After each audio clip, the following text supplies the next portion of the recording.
problem because we are all almost all Indonesian, yeah. But let's practice English in this session. So I am Bambang Wispriyono, as the chair of this oral presentation session in this room. So I accompanied by Dr. Mila, yeah, Dr. Mila Tejamaya. She is a lecturer of Department of Occupational Health and Safety for the Public Health. So now I will ask Dr. Mila to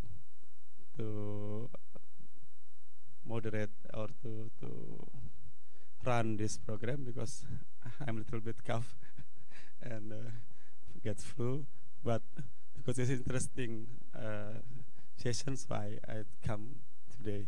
So in this case, I ask Dr. Mila to run this session. So I will maybe ask some points of your presentation if there's no questions from the audience. So, but I hope audience will ask questions from the presentation, because through these presentations maybe we can explore any ideas or continuing the ideas from this presentation or this result of the research. Okay, I give the session to Dr. Mila. Thank you very much, Pak Bambang. Thank you for opening the session. Good morning, ladies and gentlemen. How are you today? Alhamdulillah, yeah. Today is our last session, right? Last day for IMOP. Okay, in this session we will have 5 presenters. The first one, Ulfa Izzatun Nisa. Okay, she is around us. And then the second one, Wiono. Third one, Belini Simangunsong. And then Dina Elizabeth Butar-Butar will be replaced, yeah, by Fitri Kurniasari. So Fitri will have 2 presentations today. The first one is on behalf of Dina Butar-Butar, but the second one is gonna be your own research, right? Okay, I think we can start our session now. Everybody ready? Okay, and then please welcome to the first presenter, Ulfa Izzatun Nisa. The theme of her presentation is the effect of demand and supply creation in community-based sanitation program to enhance community knowledge and behavior related to open defecation in Sukajaya, Bogor.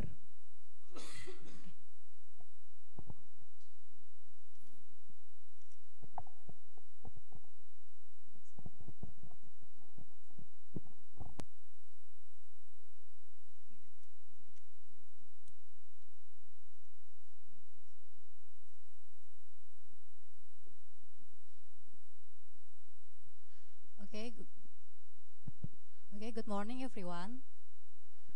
My name is Ulfa Izzatun Nisa. We are presenting about paper demand and supply creation for community-based program to reduce open defecation behavior in Tusu village of Sukajaya Village, Bogor.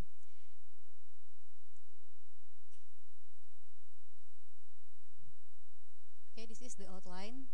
Next.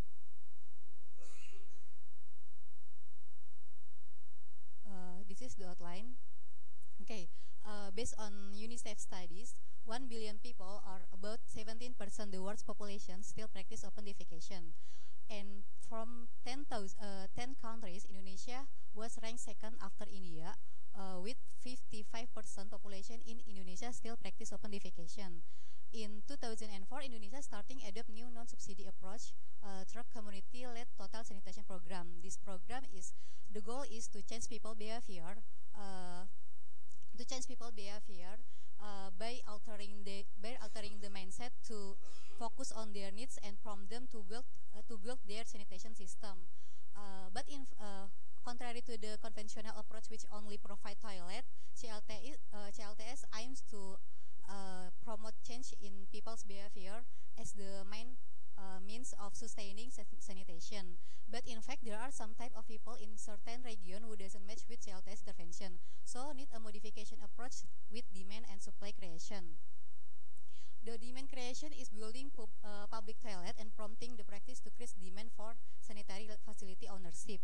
and supply creation establishing group that focus on providing the sanitary facility that create a supply. And Sukajaya village in this study is a village with poor sanitation, which were only 14% who had latrine.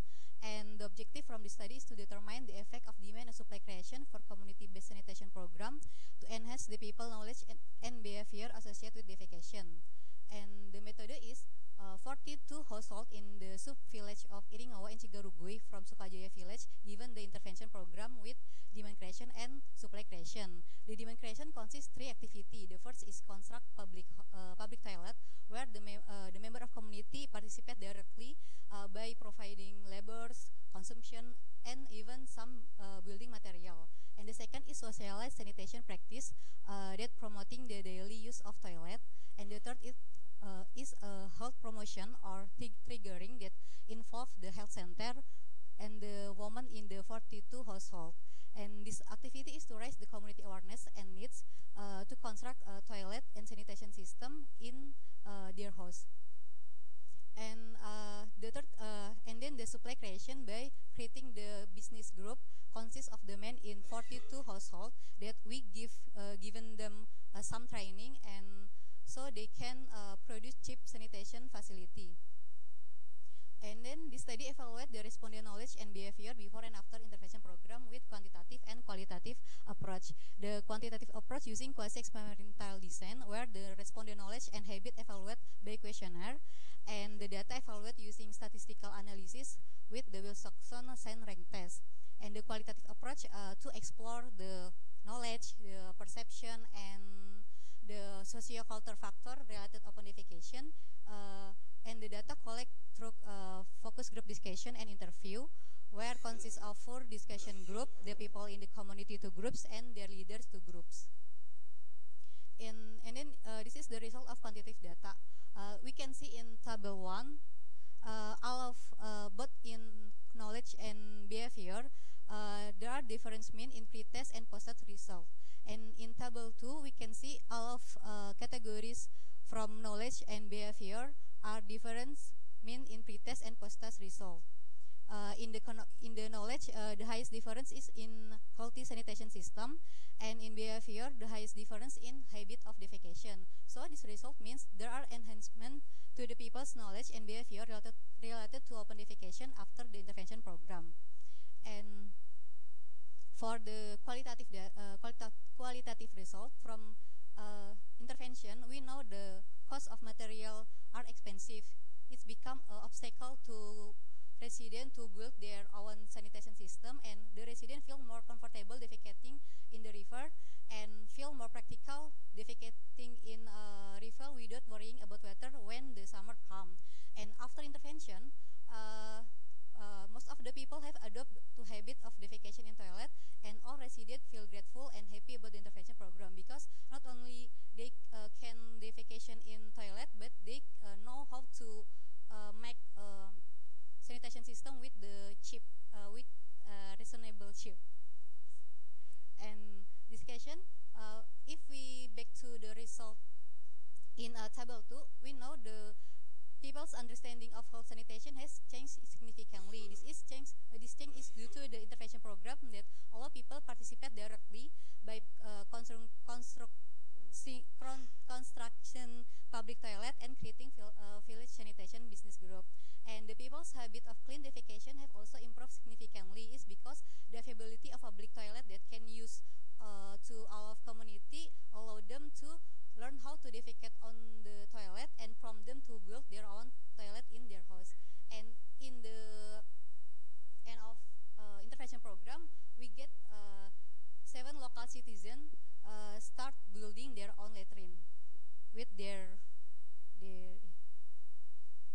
okay. The conclusion is economic limitation, the mindset and the habits of the people who expect the external aid become an obstacle to carrying out the community-based sanitation program, but it can be done by applying demand and supply creation as a modification. So the community will have the will and the ability to change this habit and to improve knowledge about the defecation. And demand creation from people to feel for needs sanitation and push them to get toilet, and supply creation that create a village sanitation business group produce cheap sanitation that make the residents to get material with a reasonable cheap, a reasonable price. Okay. Okay. This over. Thanks for your attention. Back to moderator. Thank you for your presentation. Let's have a big applause for Ulfa. And then we will open for discussion directly. Okay, any questions from the floor?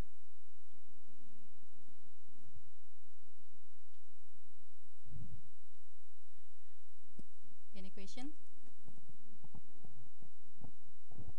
So if there's no question, I have a question. So regarding to the sanitation, what is the most important things you get from this result? From this study, the important is all this time child intervention just apa ya, just do demand, but they didn't improve one with the supply. So the resident when have a demand for, they want to build their own sanitation, but they don't know how to get the money to build that to build that toilet with the cheap. And the supply creation is to make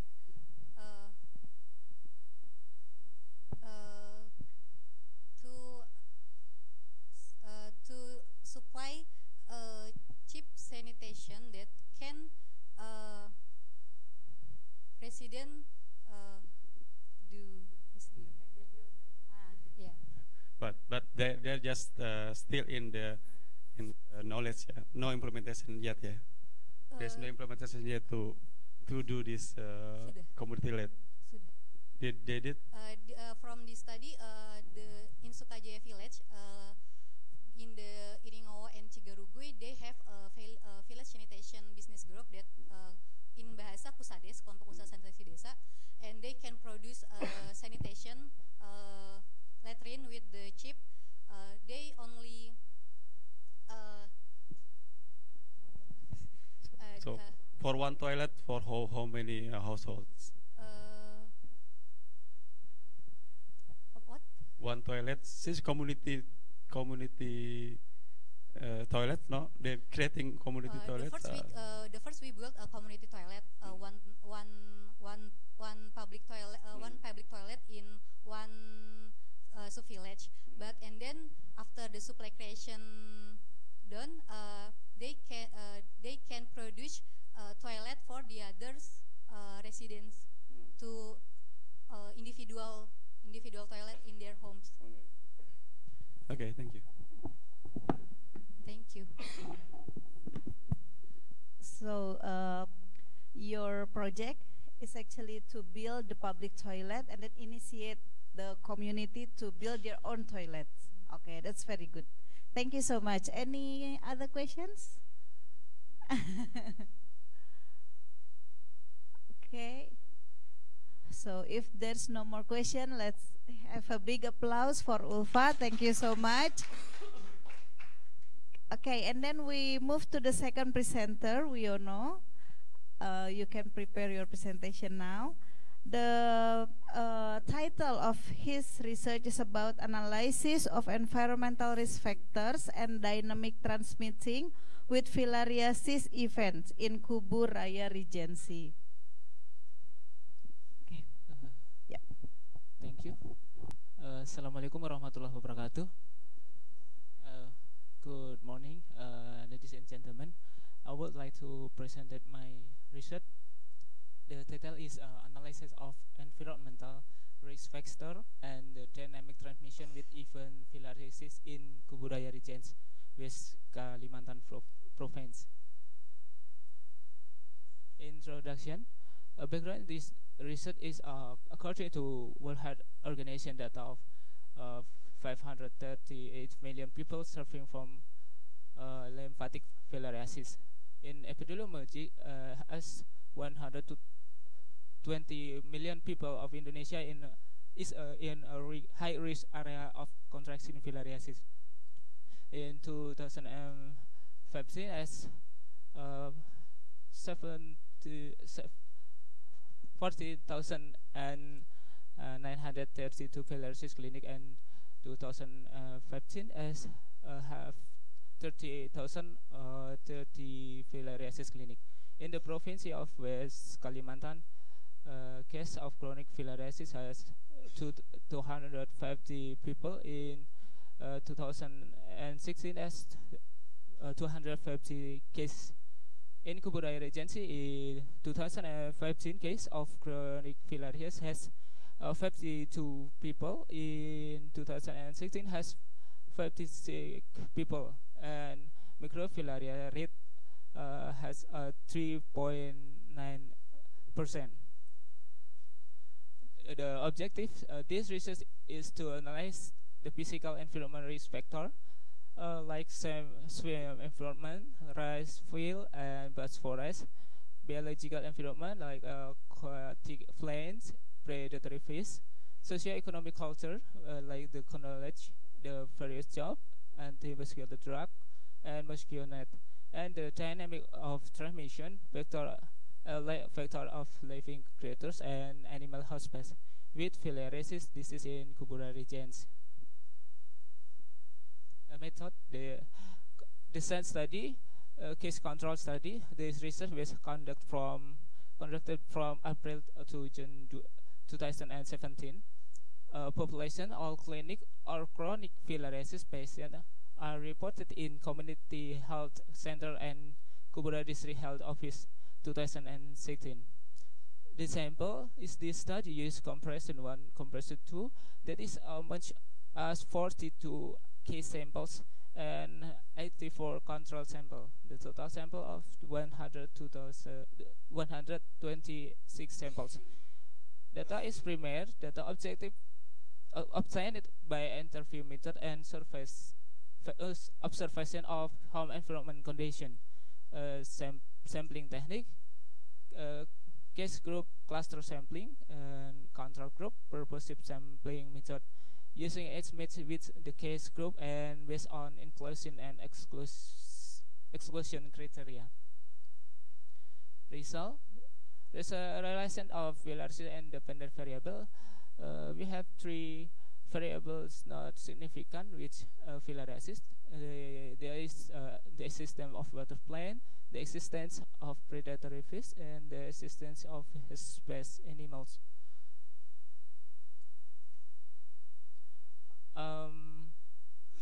As the final regression logistic model, the above question mean the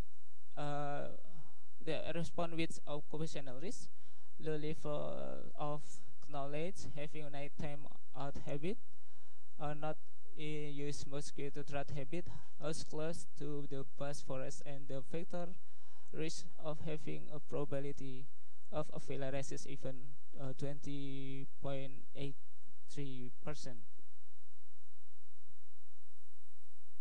Conclusion: in conclusion, there is significant relationship between existence of swamp, rice field, forest bush, type of work, level of knowledge, the habit of going out at night, use mosquito drug habit, use mosquito net habit, factor existence with filariasis in Kuburai regions 2017. There need to be a change concerning the attitude and behavior of resident or community in filariasis endemic areas. Prevention of elephantiasis disease to try to avoid bite of mosquito vector. Motivate help community regularly in combat mosquito. Thank you for your attention. Assalamualaikum warahmatullahi wabarakatuh.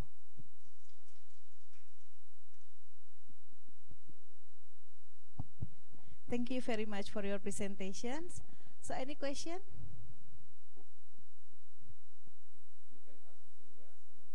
Yeah.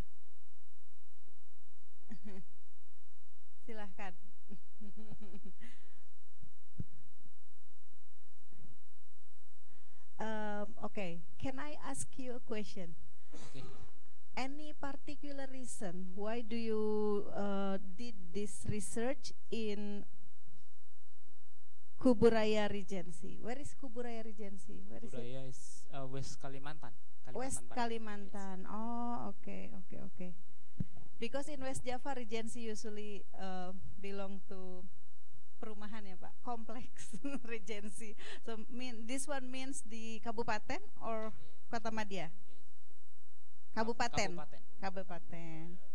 Kuburaya, Kabupaten Kuburaya. Distrik ya, maybe distrik ya, bukan Regency, distrik.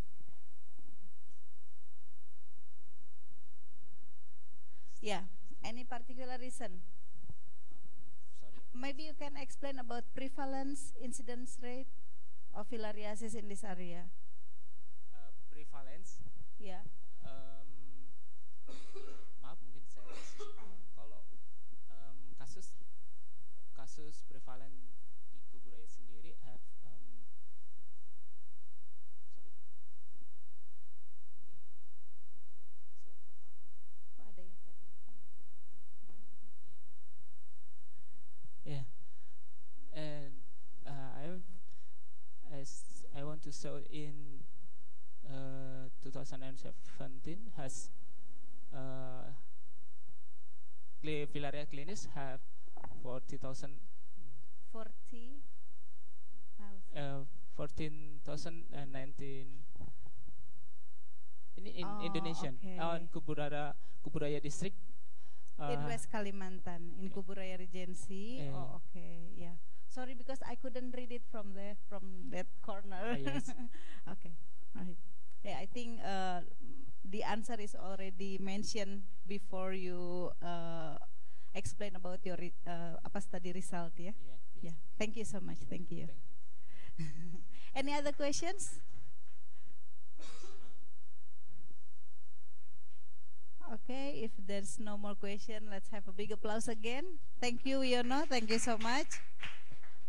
Okay, we will move to our third presenters. Yeah.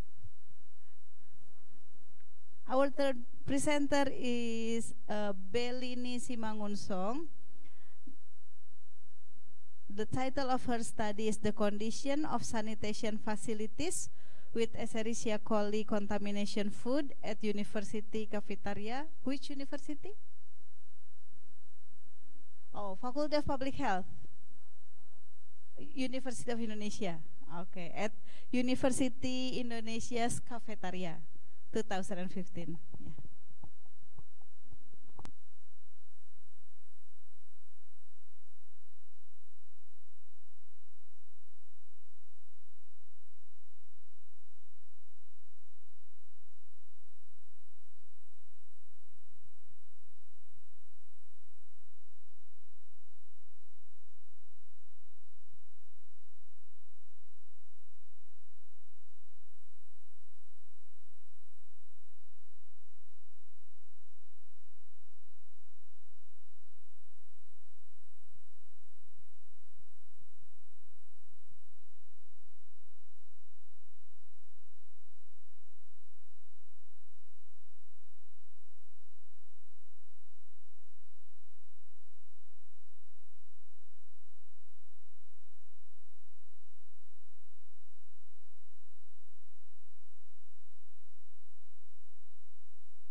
Thank you.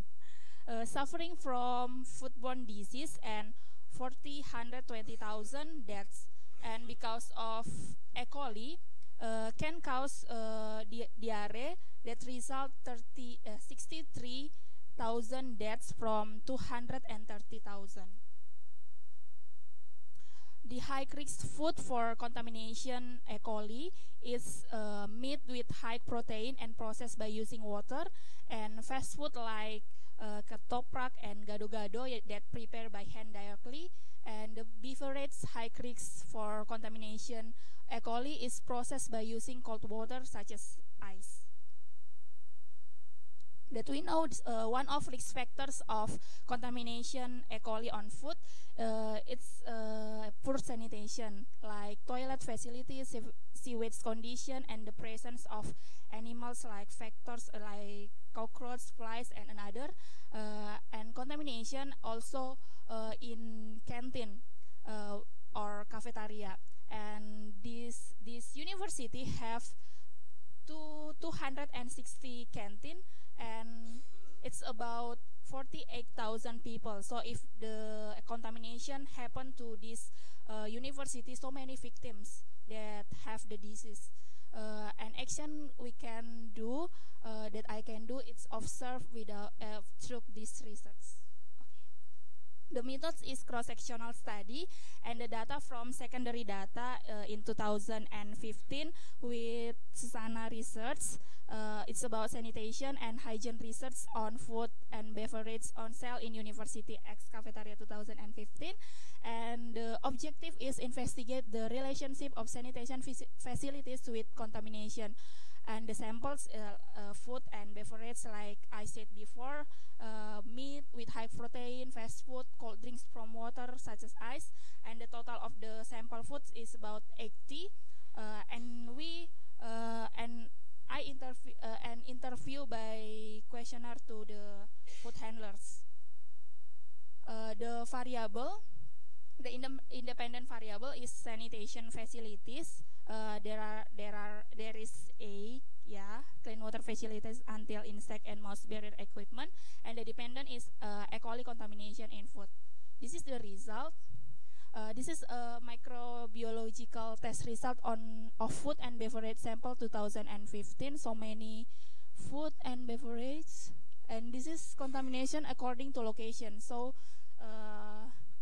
there are A, B, C. The amount of contamination is large. It's about 47 food samples.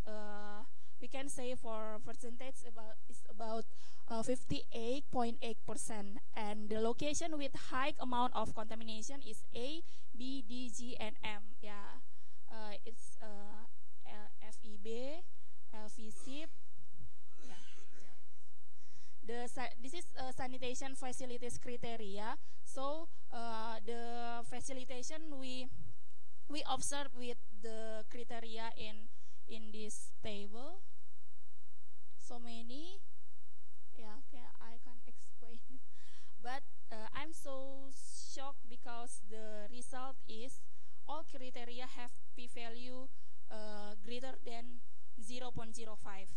So we can say that the hypothesis is rejected. So there is no association between sanitation facilities with contamination on food.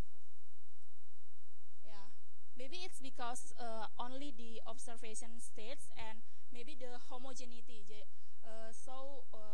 One sanitation facilities with one canteen, there is and in canteen there is more the small canteens like that. And and the other factors of contamination have not been linked. So the sanitation facilities only that correlate with this variable, and and I don't link with personal hygiene, food handlers, food processing, etc. And not examine the foodstuff soil sample, cook stuff, water samples, and rectal swab. The clean water facilitation only examine on physical quality and not examine biological, chemical, and radioactive qualities. And we cannot ignore this facilitation because it can contaminate it through the process of washing food equipment, food processing, and personal hygiene, food handlers, and the consumer. And sewage disposal. This research not receive separate observation on wastewater disposal facilities, on contamination kitchen, bathroom, toilet, and rainwater channels. The toilet and washing facility also we cannot ignore it because it's required in personal hygiene, where at least a toilet is available for 30 people and a hand washing available for 10 people. the trash can it can invite insects like cockroach and mice reproduction become factors for food. The utensil washing facility should apply about washing tableware with three basin. The first basin is washing, the second basin is cleaning, and the third basin is disinfection. But we don't do that criteria. The food washing facility is not only about infrastructure, but also we must know about how the food handlers are washing uncooked and cooked. Okay. Yeah, this is the last. Can you? Yeah, this is the last. So the conclusion is food contamination by E. coli is more than 50% and have no association significant with E. coli contamination in food. Thank you very much. Yeah. Okay.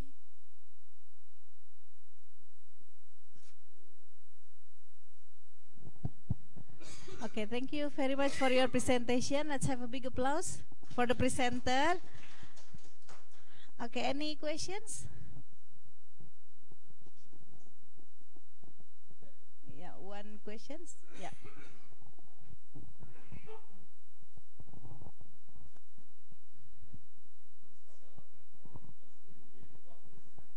Check. Thank you so much for the opportunity. My name is Damayam Pratiwi from Environmental Health, Master Degree. I would like to ask you about the obstacles during your research. What is the biggest obstacles and how you overcome that? Because as you said before that this is only in observation stage, but I think that's very important to observe it like clearly, like yeah. What is the obstacle? Thank you. Okay, thank you. This is secondary data. This is the secondary data in 2015. So the research due by another person, and I take the data. But when I found the result, there is no association. I do the research again, so 2 times. But when I do research again, the result is the same. So maybe it's because the first is observation and the second is homogeneity. So if one canteen have one sanitation facility, so all of the respondents have the same answer. Yeah, maybe like atas lagi.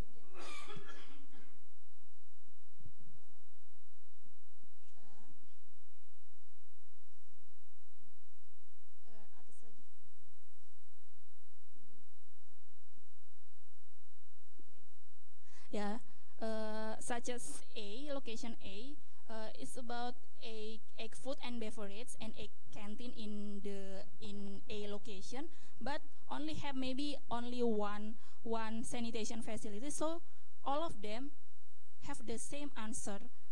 So it's homogeneity. Yeah, maybe it's because of that. Yeah, thank you.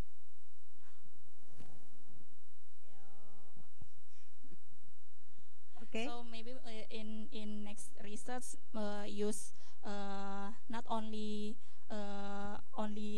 take a data, but they also have what's the total of the sanitation facilities in there.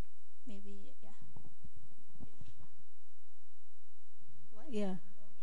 Yeah. Okay. So your study actually reanalyzed the data that has been collected before, right? Okay. But then the answer between your result and the previous result was quite the same. Okay. Yeah. Okay. Thank you very much for the presentation. Question, because I have read and know so many research with almost similar purpose, but different, just in different areas, and the result almost same. It means, so I always said Indonesian people is Superman and Superwoman, because even we eat foods with containing E. coli, we can still survive, right? So maybe for the future research, I recommend you to explore more deeply. Yeah, first, why don't you explore the others microba or the others biological agent, not just E. coli, because I'm sure in every foods in this cafeterias in the university almost contain E. coli. So why don't you explore other biological agent like Salmonella or E. coli 157 or 157, because the strain of 157 is stronger than just common E. coli, for example. It's more interesting if you explore this more specifically. And the second one is maybe you can explore which kind of foods that mostly containing E. coli, whether it's gado-gado, or it is a burger, where it is a ketoprak, or anything, because it's related to the how they prepare the foods. Some I know some foods they prepare not in this campus cafeteria, but maybe they prepare at home. Yeah, maybe they prepare at night. So this after 12 hours in these cafeterias, and maybe it's different the result with they prepare freshly in the canteen. So maybe you can also explore this, whether it's more containing E. coli, preparing at home or preparing in this cafeteria. It's more interesting to explore something like that. Yeah, and the kind of food that. So after that, because maybe after this the university management will ask to you. So after this, what can we do with this? Should we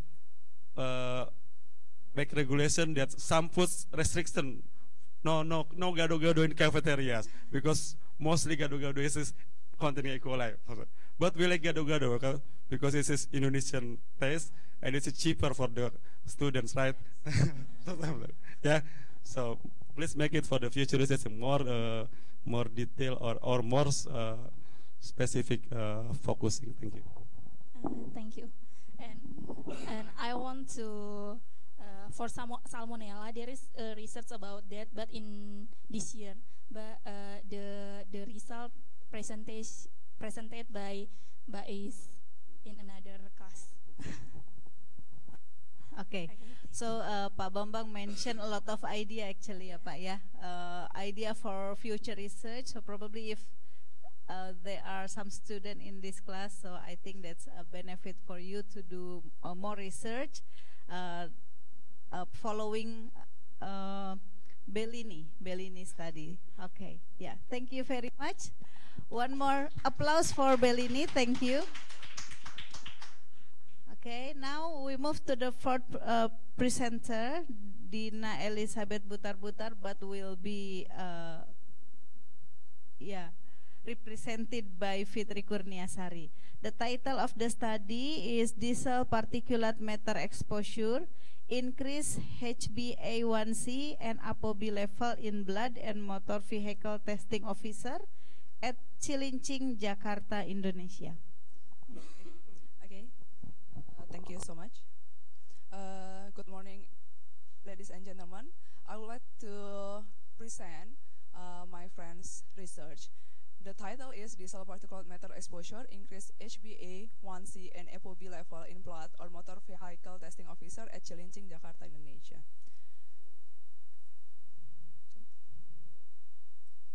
Okay.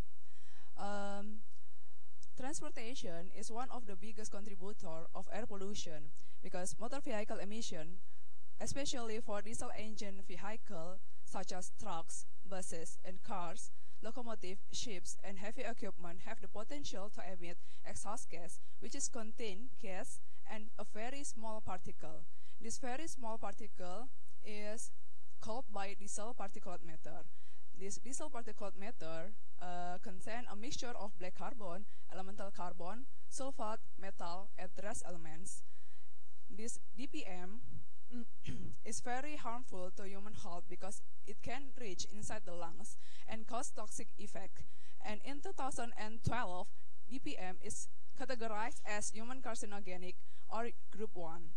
Another health problem is conducted by another study, such as in Schwartz et al. In 2002, stated that every 1 micrograms meter cubic increase a particle exposure concentration for diesel exhaust is associated with 7,000 premature deaths per year in United States.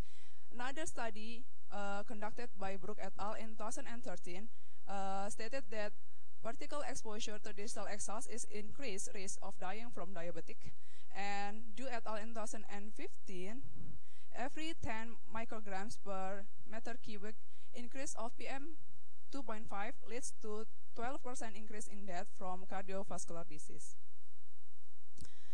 So, from the previous study, we can conclude that diesel particulate matter can increase the risk of this diabetes and cardiovascular disease.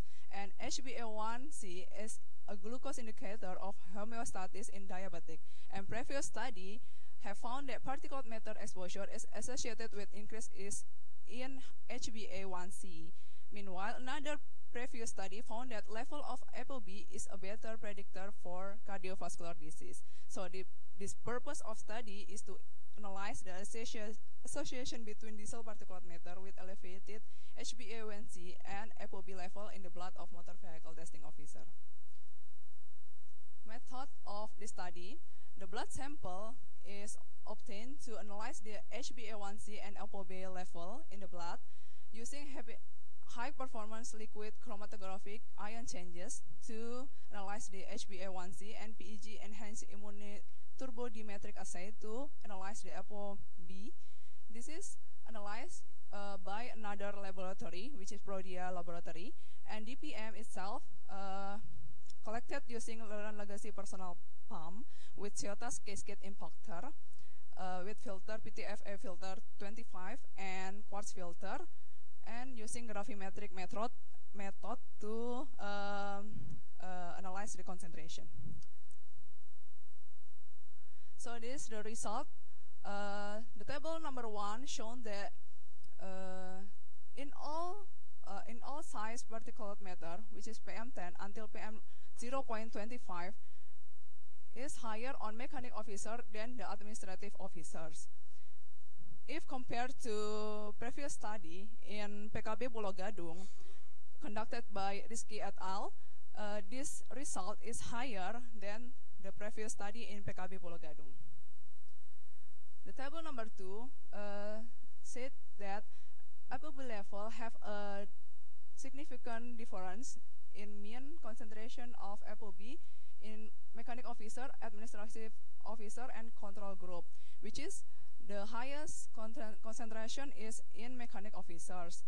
And table number 3 show that correlation between particulate matter exposure and HbA1c level in the blood, which is in all particle size PM10 until PM 0.25 have the significant correlation with the elevated of HbA1c level in the blood.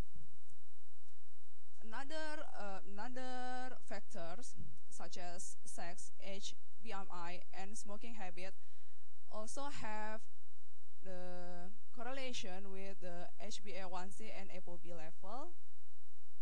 So the conclusion is both HbA1c and ApoB could be considered as a blood marker for long exposure of particulate matter.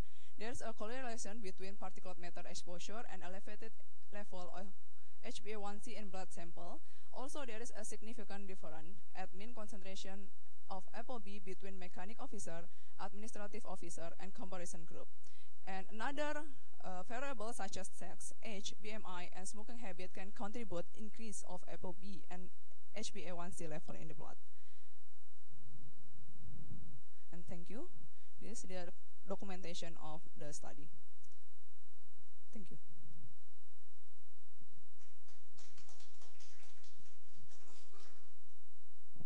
So Fitri, can you take some question for Dina?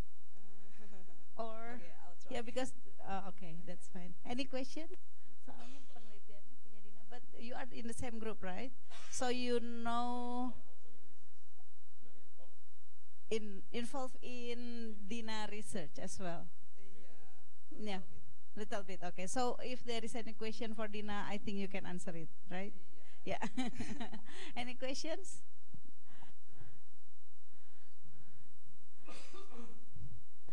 Ya, silahkan Bu.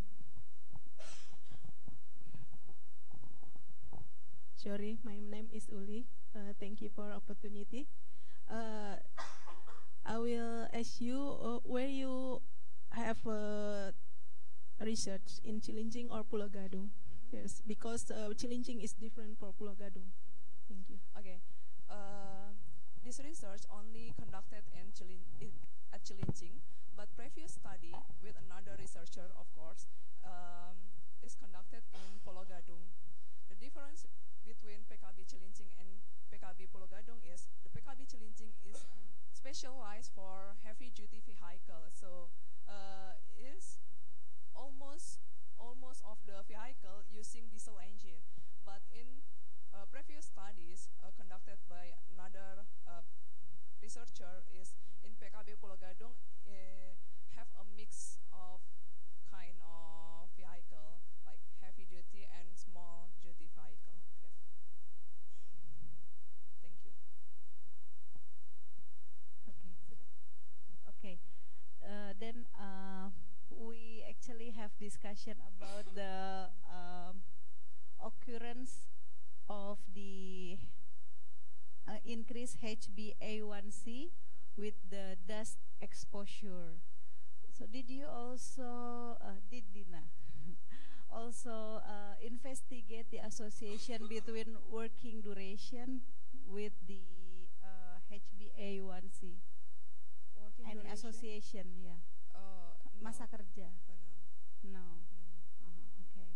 Yeah, because the blood profile, we think probably developed for a long period of time, but the measurement of dust was just performed, just done at that time, at that particular time.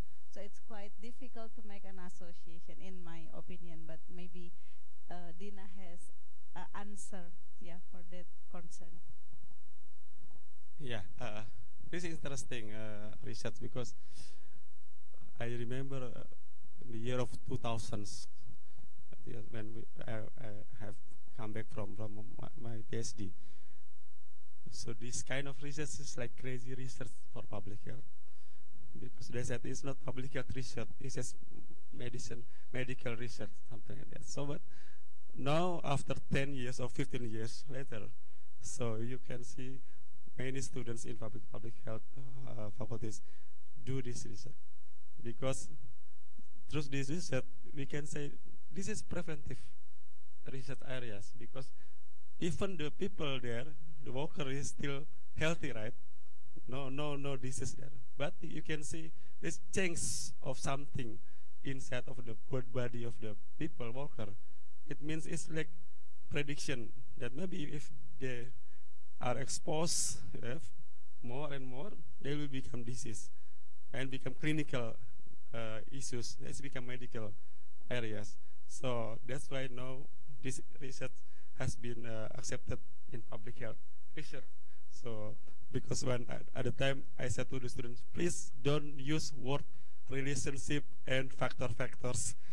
I just want to motivate students and that also lecturers to do more deeply of this. Yeah. So I think it's interesting because, but why the question is why you choose these two biomarkers for these cell particulates? It is specific marker, or is this general marker for any agents? Actually, it is the general marker for diabetic and cardiovascular disease, but based on the limitation, of course, and another, but we also analyze about interleukin 1 beta and TNF alpha, but in another research. It means that through these two biomarkers, we can predict there is maybe relationship between diesel particulate matter and the risk factor of the diabetic and cardiovasculars, right? Because two kind of biomarkers is related to diabetic and cardiovascular, right? Yeah. Okay, that's interesting. Yeah, and is it easy to do this marker in the laboratory in Indonesia? Quite easy. Yeah, and expensive. Quite yes. Expensive. Yeah. Okay, thank you. Thank you. Thank you very much, Fitri, for representing Dina's research. So I think now is your turn to present your own research. Okay, yeah, time is yours.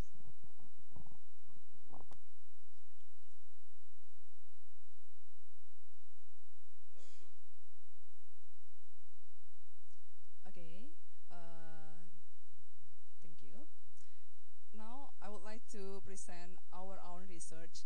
The title is urinary 1-hydroxypyran analysis related to diesel exhaust on vehicle testing mechanic at Cilincing, North Jakarta, Indonesia.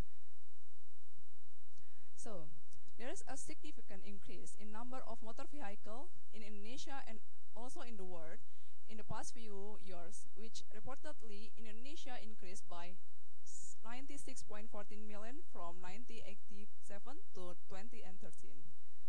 The concentration of pollutant caused by transportation, such as carbon monoxide, nitrogen oxide, hydrocarbon, and particulate matter, are increases in several major cities in Indonesia, and one of them is Jakarta. Diesel exhaust itself is kind of vehicle emission that harmful to human and known as carcinogen to human by International Agency of Research on Cancer. And diesel exhaust itself consists of 100 compounds in either gas or particle form.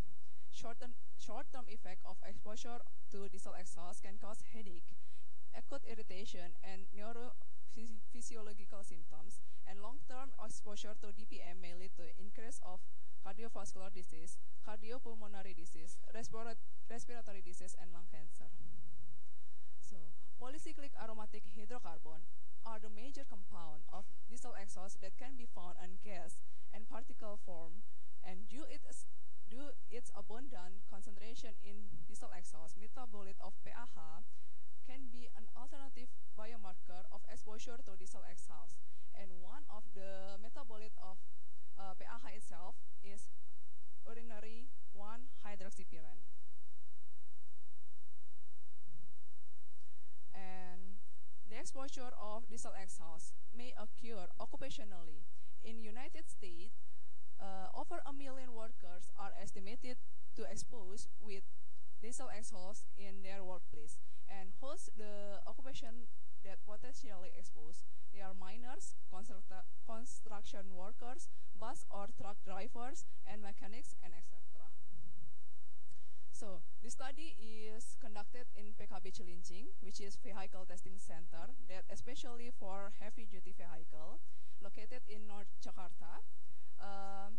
The vehicle tested in PKB Cilincing average is 3 until 500 vehicle per day.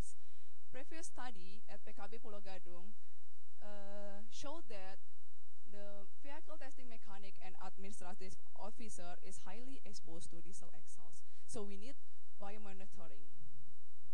So the purpose of the study is to analyze urinary concentration of 1-hydroxypyran related to diesel exposure among vehicle testing mechanic at Cilincing Vehicle Testing Center. Diesel exhaust exposure itself represented by personal concentration of PM 2.5 until PM 0.25, and non-occupational exposure using this cigarette smoke, grateful consumption, exposure to open fire, and the presence of pollutant near the residence. The method in this study, the sample is 19 mechanic officer and 18 non-mechanics. Exclusion criteria is subject that has kidney disorder and under treatment to kidney disease. The creatinine concentration is normal based on ACGIS 2015. Urine sample collected in the end of the work week. Analysis by Laboratory of Jakarta or Lab Kesedah flood using Leland legacy pump and Ciotas cascade impactor, filter using PTFE and quartz filter, and gravimetric method in National Nuclear Institution in Bandung. Other variable using questionnaire, observation, and BMI using weight and height measurement. This is the result. Distribution number of vehicle during research period. The smallest number is 343 vehicle per day, and the highest number is 550 vehicle per day. And this is the distribution of urinary 1-hydroxypyrenes. It shows that there is a significant difference between mean concentration of mechanic groups and non-mechanic groups, and the mechanics group have the higher concentration of 1-hydroxypyrenes. And if compared with a previous study conducted with Waro by Waro in 2007, average concentration of 1-hydroxypyrene is in the exposed group in the study was 22 times greater than average 1-hydroxypyrene concentration among toll gate officers. And this one is the same like previous presentation, but this PM 2.5 in the study is 1.5 greater than study in Pulau Gadung Vehicle Testing Center. To see the correlation between personal particulate matter and urinary 1-hydroxypyrene, we make two scenarios. The first scenario is the weekly concentration of personal particulate matter, but the second scenario is just for the end of the week, which is only Friday concentration of particulate matter. That both scenario show that in all particulate size, PM 2.5 until PM 0.25 is significant with urinary 1-hydroxypyrene.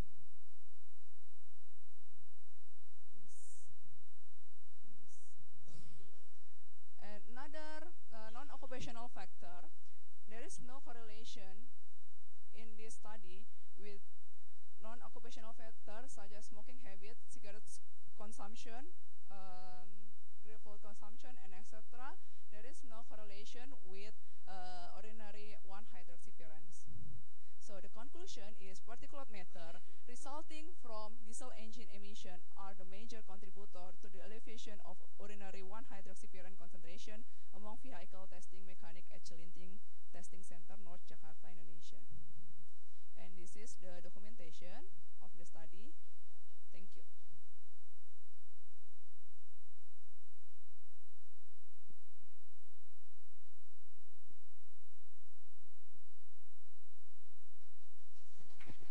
Thank you very much, Fitri, for your presentations.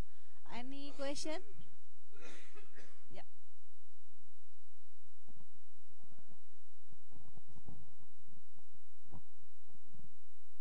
I just curious about one thing. How do you know the respondent have less than or more than 0.3 creatinine concentration? Because you exclude that. Oh, okay. Yeah. The first one, I take all the respondent and then I analyze in laboratory out of Jakarta. The result of the creatinine is showed in there. So it's not normal. I will exclude it just like that. I'm sorry. I forgot. sorry. I think only 8%, 7 until 8% that have creatinine is not normal. Okay. Right. So at the beginning, she took all the samples from blood or from urine? From urine. All samples from the workers, and then analyze in the laboratory to see the creatinine level. If the concentration is above 0. Or below. Yeah, a particular concentration range, and then the urine sample will be excluded, something like that. Yeah. Okay, any other questions? Ada yang nanya? Satu tadi saya. Ya, Fitri ya. Fitri. Uh, I have been done research regarding to this in some location, yeah. In 2000, in the year of 2007, yeah, one of my doctoral programs research in this BAP and hydroxypyran in the toll gate, yeah, toll gate worker, and in 2009 to my master programs measuring in the police worker in this Margonda areas, yeah. And then the last research is in this driver in angkot, yeah, angkot driver in Depok, yeah. So so I think it is one of also to explore regarding to the biomarker, yeah, biomarker. So did you measure the benzopyran in environment in this benzopyran? So yeah, why first or I change question. Why you choose one OHP regarding this issues? From what agent they? It is in environment or in the body? OHP. OHP? Yeah. In urine. In urine. I mean, is it there in an environment? Hydroxypyran? Just test for you. Benzoypyran or Yeah. hydroxypyran also occur in environment, but in gas phase of diesel exhaust, but we didn't measure that. Yeah. I don't think there is one OSP in environment, because one OSP is a metabolite of benzopyran. It means if you want to make a connection between biomarker of this OSP with environment, you should also measuring the benzopyran in environment, because this is specific metabolites for benzopyran, not other benzene or something like that. Benzene cannot release to OHP, but just benzopyran can release this. So benzopyran is not just in the environment or air pollution, it's also in the food, in the grilled food like sate, ayam panggang, yeah, steak, yeah, because no many students have a rich people so much money. Yeah, you can. When I was student, I just eat gado-gado, but now students eat steaks, yeah, ayam bakar and everything. But be careful, there is also benzopyran inside this grilled foods. That and when you eat the benzopyran in the body, it can release one OSP also. And one OSP is one of these confirmed carcinogenics, golongan 1. That's why Fitri or Padoni maybe choose so me concern these issues. Yeah, she says you don't measure the benzopyran in environment. No. Yeah, I think it's more interesting if also measuring the benzopyran in environment, make connection with, yeah, because sometimes the occupational health students said, why we make connection environment and in the body, because the sample is different. In the body we can measure 48 to something, but in environment just maybe 1 or 2. How we make connection? So it can be make connection because the areas is same. Yeah. You can make control in the you have 3 areas, right? You can measure three areas in the control areas, mechanic. Mechanic and Yeah. administration. And you can from 3 environment air pollution, you can measure benzopyran, make connection with hydroxypyran. It is more interesting. Yeah. So, and the last question: have you published this in the journal? Not yet. Not yet. Yeah. Yeah. Will be. I recommend you to publish, because sometimes we are afraid to publish our idea or our result in the journal, international journal. But because of that, no people in international they don't know about what we have done, because we just do the research, writing, keep in the library. Okay? So I recommend you and all of you from the others presenter, please make this in format of the publication. Yeah, maybe through this symposium, yeah, you make and then you publish. or you just make modification from this data. You can make two, one for symposium, one for international journal publication. That's more interesting. So many people outside, from out of Indonesia can know what we have done. And the situation of the environment. Environment means not just environment, health, environment in everything outside us, in the industry, in the community, in everything. Right? Thank you. Thank you so much. Okay, thank you so much, Fitri. Big applause for Fitri. Thank you so much. Thank you very much for all the presenter that has been presented their own research, and also thank you very much for attending this session to all the participants. Thank you to Pak Bambang as the chair of the session. I think today we have a very interesting discussion. We start with open defecation and then go to filariasis. After that, E. coli contamination, diesel particulate matter, and then at the end, Pak Bambang mentioned about sate and ayam bakar. So I think means that we come to the coffee break session. Yes. Yeah, not only contamination, but also behavior in choosing right food for our consumption. Okay, I think we can close our session today, Pak Bambang. Okay, thank you very much for everybody in this class. Let's have big applause for all of us. Thank you. Assalamualaikum warahmatullahi wabarakatuh.